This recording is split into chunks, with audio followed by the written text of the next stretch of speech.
Before I start, I have to say one thing. This ranking took me a long time to make. Honestly, this was the hardest ranking I've ever done. Because while some of these men were obvious choices, most of them were complicated.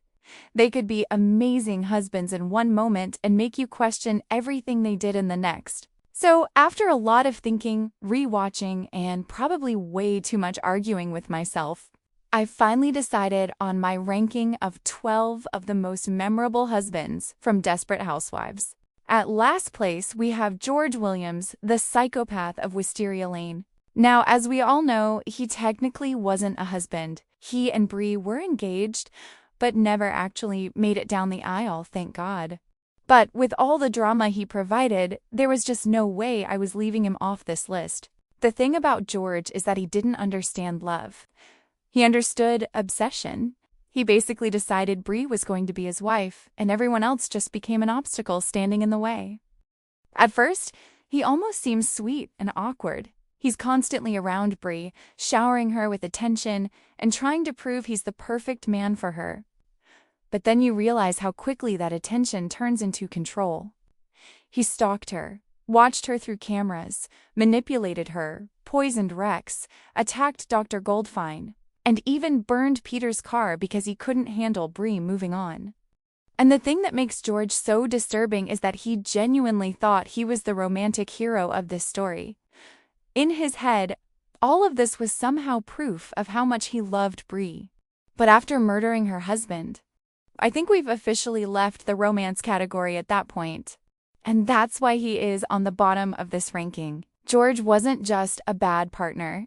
He was genuinely dangerous, and Bree was basically dating a walking red flag with a pharmacy degree. Number 11, Dave Williams, the man who turned marriage into a revenge mission. Apparently, one completely unhinged Williams wasn't enough for Wisteria Lane. Dave is basically what happens when grief and revenge take over someone's entire life. After losing his wife and daughter in the accident involving Mike and Susan, Dave becomes completely consumed by revenge. And while I can understand where that anger comes from, he takes it to an entirely different level. I actually feel really bad for Edie here because she genuinely loved this man.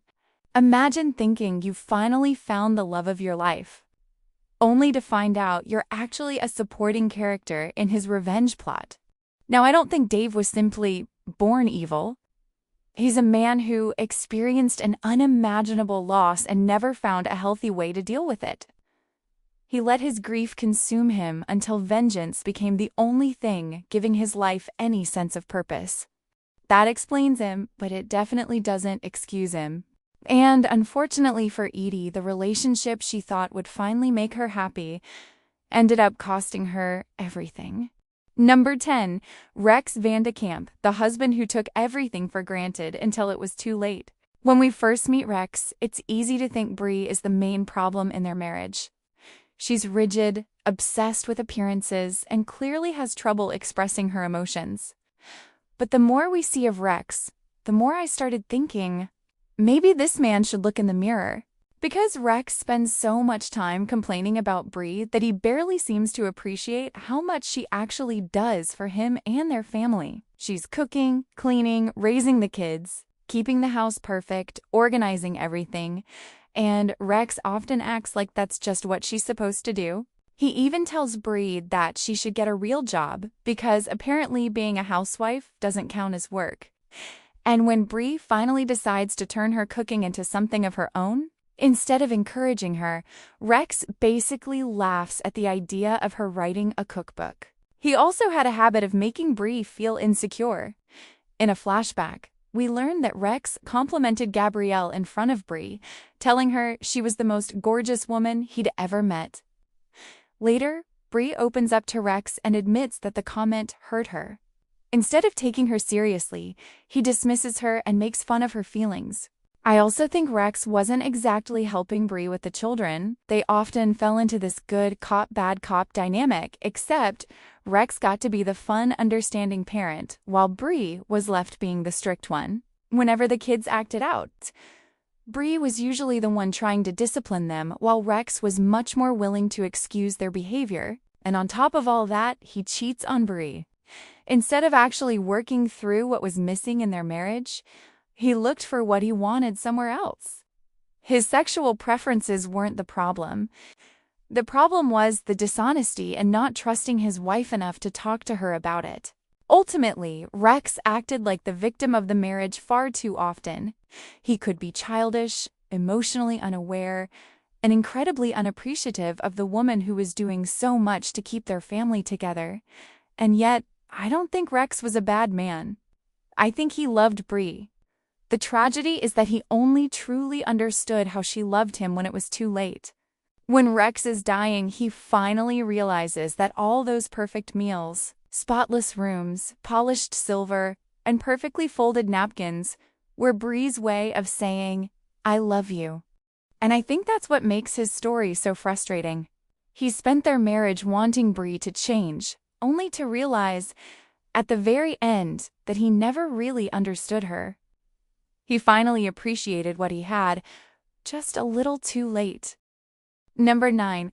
Karl Meyer, the serial cheater who somehow keeps getting women to give him another chance. Karl is charming, funny, romantic, and somehow has an unlimited supply of women willing to give him another chance. His problem isn't that he doesn't know how to make a woman feel loved. That's actually what he's good at. His problem is that he loves the chase more than the relationship. Susan, Edie, Bree, it doesn't really matter. Karl loves winning someone over, making them feel special, and enjoying the excitement of a new relationship. But once things become normal and require actual commitment, suddenly he's bored and looking for his next adventure.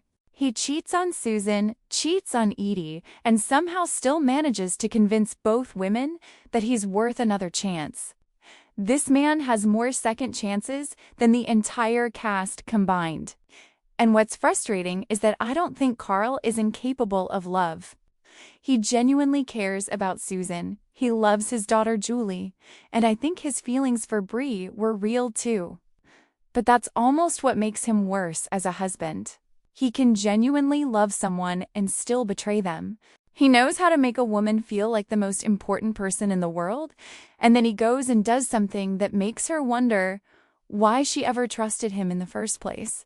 Honestly, Karl is lucky he's charming, because otherwise I don't think these women would have tolerated him for 5 minutes.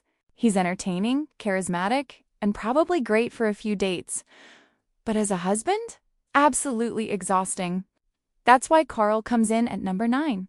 Number 8, Victor Lang, the politician who somehow turned marriage into another campaign. At first, Victor seems like a great catch.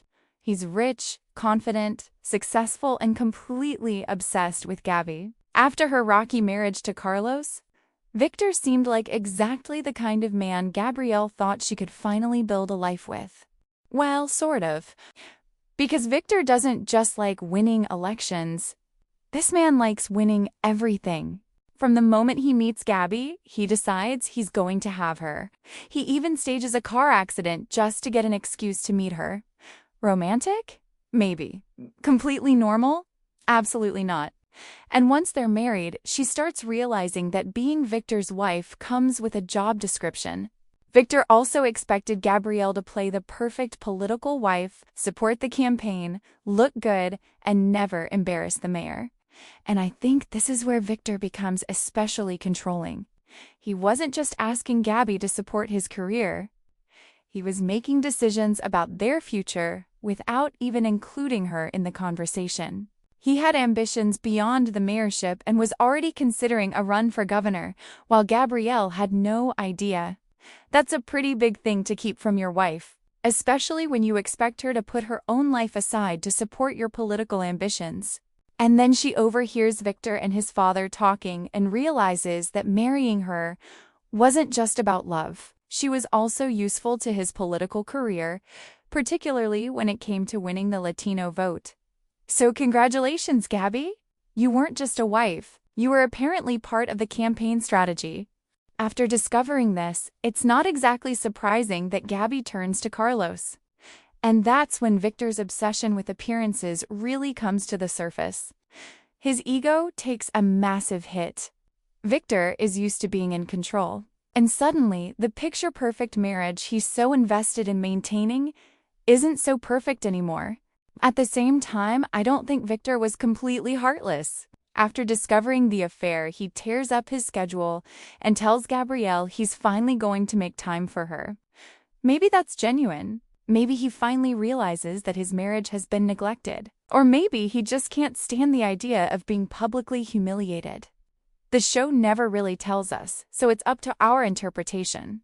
But either way, Victor's biggest problem is that he treats everything like a competition, including his marriage. And Gabrielle needed a husband, not a campaign manager. That's why Victor comes in at number 8.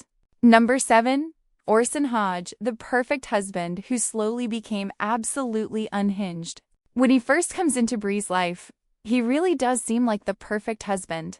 He's charming, romantic, respectful, sophisticated, and he actually seems to understand Bree. It really felt like Bree had finally found someone who appreciated her. And seasons 3 and 4 especially show us a genuinely happy marriage. Orson supports Bree. They have great chemistry, and for a while I was fully convinced Bree had finally picked a winner. However, that didn't age very well, because Orson comes with some pretty serious baggage. He hides the truth about what happened to Mike, and eventually Bree learns that he was responsible for running him over. And then there's the whole Monique situation. But what really changes Orson is what happens after he goes to prison. Bree supports him, helps him rebuild his life, and even brings him into her business. But as Bree becomes more successful, Orson starts feeling like he's losing his place in the marriage. And that's when his insecurities really start taking over. He becomes resentful of Bree's success, starts feeling emasculated, and somewhere along the way, the perfect husband became a suburban kleptomaniac. And then there's the Andrews situation, when he discovers that Bree has been protecting her son. While expecting Orson to face the consequences for what he did to Mike, he feels completely betrayed. Of course, Andrew's situation was an accident, while Orson deliberately ran Mike over, so Bree had reasons to see them differently. But from Orson's perspective, it still felt like Bree was holding him to a standard she wasn't applying to her own son. You are not the woman I thought you were. And you're not the man we thought you were. So instead of working through that resentment like a normal person, Orson leaves Bree and becomes increasingly manipulative. He blackmails and tries to control Bree and eventually goes to increasingly extreme lengths to get her back. And that's why Orson is such a complicated husband to rank. The Orson we meet in season 3 is almost unrecognizable compared with the man we get later. He was genuinely Bree's best match for a while. But his insecurity, resentment, and inability to accept Bree's success completely consumed him. Number 6. Tom Scavo, the eternal man-child with a new dream every 5 minutes. Tom isn't a bad person. He loves Lynette, loves his kids, and can be incredibly sweet. But he can also be so insecure, self-centered, and dismissive that I completely understand Lynette's frustration with him. Tom constantly sees himself as the victim. He complains that Lynette is controlling, but a lot of the time she's taking charge because Tom isn't stepping up. And it's not like Lynette never supported his dreams. She supported the pizzeria, his decision to go back to school, and plenty of his other ideas. But the moment she doesn't support one of them, suddenly she's the villain. The perfect example is the RV. Tom wants to sell the pizzeria and buy an RV so they can travel around the country. And Lynette understandably doesn't want to completely uproot their family again. And what exactly was his plan? Sell the business, buy an RV, and just drive around drinking beer and enjoying life. Sir, you have 5 children. This is not a spring break road trip. He also has a habit of leaving Lynette to deal with the consequences of his own actions. He never told her about his secret daughter Kayla, and when everything came out, Lynette had to deal with the emotional fallout. And with the kids, Tom loves being the cool dad while Lynette has to be the strict one. Until someone touches his brand new car. When Lynette repeatedly tells him that something is wrong with Kayla, Tom basically assumes she's jealous or overreacting. He was literally taking the word of a child over his own wife. To his credit, once he finally sees what Kayla is doing, he does step up and helps deal with it. One scene made me want to punch him through the screen. Lynette was working her ass off at the pizzeria, taking care of the kids, and basically holding everything together while Tom was bedridden home. And when she finally comes home exhausted, Tom wants sexual attention. Can't you do this one little thing for me? The audacity of this man, honestly. She has been doing everything for you. What exactly do you think she's been doing all day? I understand that he was frustrated and miserable being stuck in bed. But the complete lack of consideration for how exhausted Lynette was made this one of his most infuriating moments. Similarly, during Lynette's cancer treatment, there were moments when she needed support. But Tom was so focused on how he was dealing with her illness that it almost felt like she had to take care of his feelings too. Tom, I'm sorry, but I really don't think this is the time to make her reassure you. I also have to mention the Jane situation. Tom and Lynette are still married. They're in marriage counseling trying to work on their relationship. And Tom starts dating Jane. Then he wants to bring her to Penny's birthday party and is already talking about moving in with her. At moments like this, Tom can come across as incredibly narcissistic, not because he doesn't care about other people, but because he gets so focused on what he wants that he completely loses sight of what Lynette is going through. In his defense, though, Tom also has some good qualities. He genuinely loves his children, and he does try to be there for his family, even if he doesn't always handle things very well. Eventually, he does realize that he still loves Lynette and ends things with Jane. In the finale, he supports Lynette's career opportunity in New York instead of making her choose between her marriage and her career. And after everything they've been through, they actually work things out. I also think Tom deserves credit for the fact that he can admit when he's wrong. He doesn't always get there quickly, and sometimes Lynette practically has to drag him there, but he does eventually recognize when he's hurt her and tries to make things right. So I don't think Tom is a terrible husband, and I definitely don't think he doesn't love Lynette. He just has a habit of making his insecurities everyone else's problem. That's why Tom comes in at number 6. Number 5, Carlos Solis, the control freak who gets one of the biggest character developments. Early season Carlos is, honestly, a lot. He's controlling, jealous, obsessed with money and appearances. And he has this idea that because he's the man of the house, he should basically get the final say. One of the best examples is the birth control situation. Gabby didn't want to have children, but because Carlos did, he took away her right to make that choice for herself. And then there's the cheating, which was another huge problem in their marriage. Gabby cheats on Carlos with John, and Carlos later cheats on Gabby with Jaume. So, they were definitely not winning any awards for best couple. Carlos was also seriously controlling and violent at times. The way he forced Gabby to sign that post-nuptial agreement was pretty scary. Carlos, buddy, that's not exactly how you negotiate a marriage. By this point, you're probably asking yourselves, why isn't Carlos ranked lower? The reason is simple. He changes. After losing his eyesight and a lot of his wealth, Carlos becomes much less obsessed with status and money. He starts focusing more on his family, becomes a much more involved father, and eventually becomes far more supportive of Gabrielle. And I think that's why Carlos and Gabby are such a fan-favorite couple. They are both deeply flawed and neither of them gets to play the innocent victim, but they actually grow together. Carlos eventually learns that being Gabrielle's husband doesn't mean controlling her. He starts treating her more like a partner, and you can see how much softer he becomes with her and their daughters. Of course, he's still Carlos, dramatic, stubborn, and still capable of making questionable decisions. But there's a huge difference between the man we meet in season 1 and the man we see by the end. And that's why I can forgive a lot of his early behavior when ranking him against the other husbands.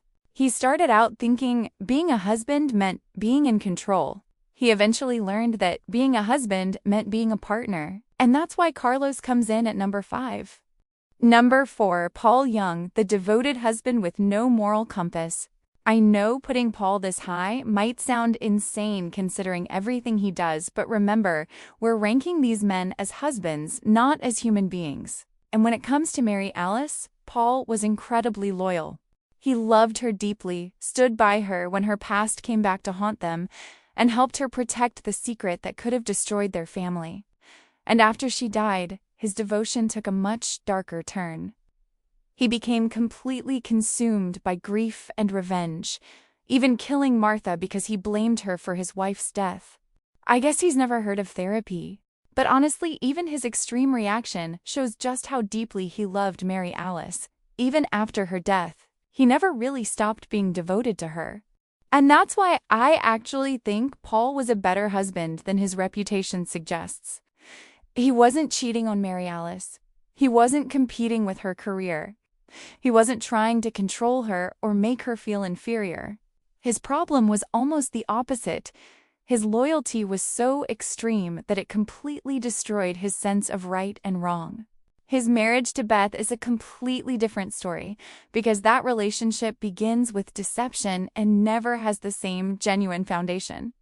But with Mary Alice, I genuinely believe Paul loved his wife and considered protecting her and their family his highest priority. And I think that's an important distinction. Paul Young was not a good man, but he was a very devoted husband. His morality is obviously questionable, extremely questionable, but when I'm asking who loved and stood by their wife, Paul deserves to be near the top. That's why he comes in at number 4. Number 3, Ben Faulkner, the husband who mostly got it right.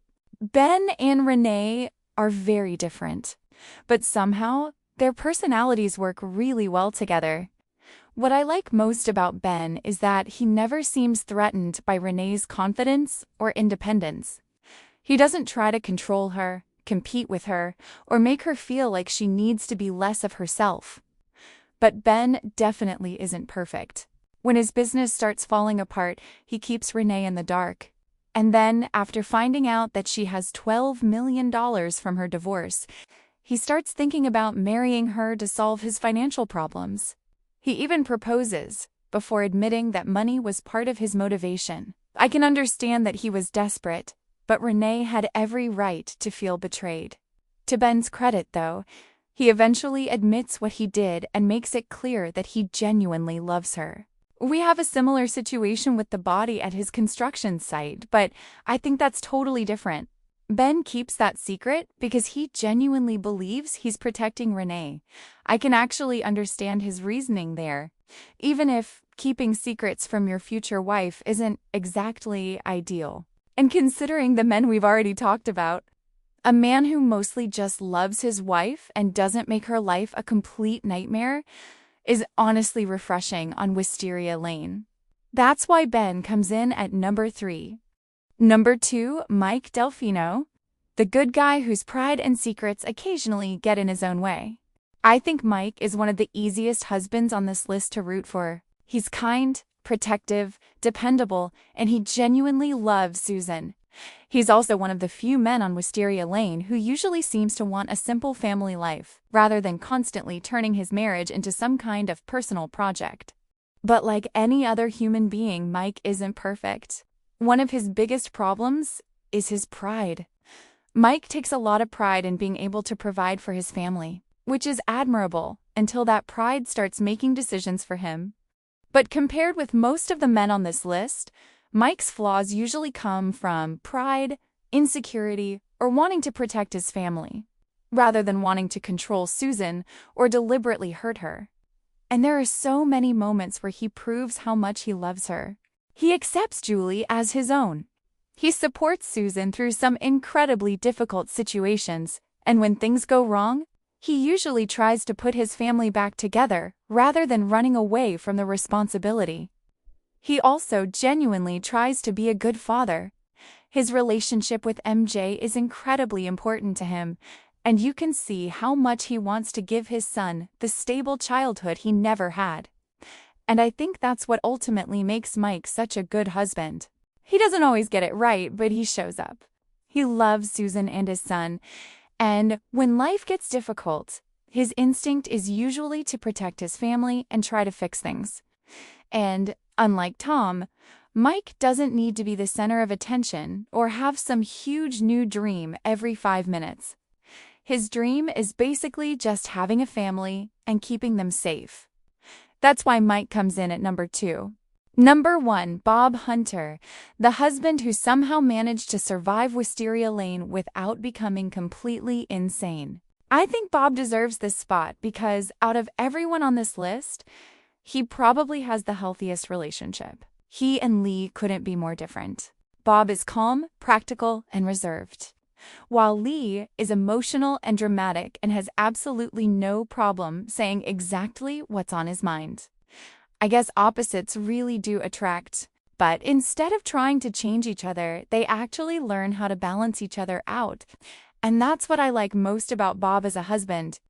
He doesn't seem threatened by Lee's personality, his opinions, or the fact that they don't always agree. He actually listens to him. When they have problems, they talk about them. They even go to couples therapy, which already puts them several miles ahead of most of the marriages on this street. And I really appreciate that Bob isn't afraid to be vulnerable. When they struggle with the idea of having children and later deal with adoption and surrogacy, we actually see him talk about his feelings instead of turning everything into an ego battle. He also genuinely wants what's best for Lee, even when they disagree. It never feels like Bob is trying to win the argument or prove that he's the man of the relationship. And that's something we've seen far too little of on this show. Of course, Bob isn't perfect. He can be stubborn and sometimes has a tendency to approach problems very practically when Lee needs more emotional support. But those are normal relationship flaws, not the kind of massive red flags we've seen from almost everyone else on this list. And I think that's ultimately why Bob gets my number 1 spot. He's supportive, communicative, emotionally mature, and he actually treats his husband like an equal. And there you have it, my ranking of the Desperate Housewives husbands, from the biggest red flags to the man who actually deserves the number 1 spot. But now, I want to know what you think. Who did I rank too high? Who did I rank way too low? And who would be your number 1 husband? Let me know in the comments. If you enjoyed the video, don't forget to give it a like, subscribe, and turn on notifications for more rankings, character breakdowns, and videos about your favorite TV shows. Thank you so much for watching.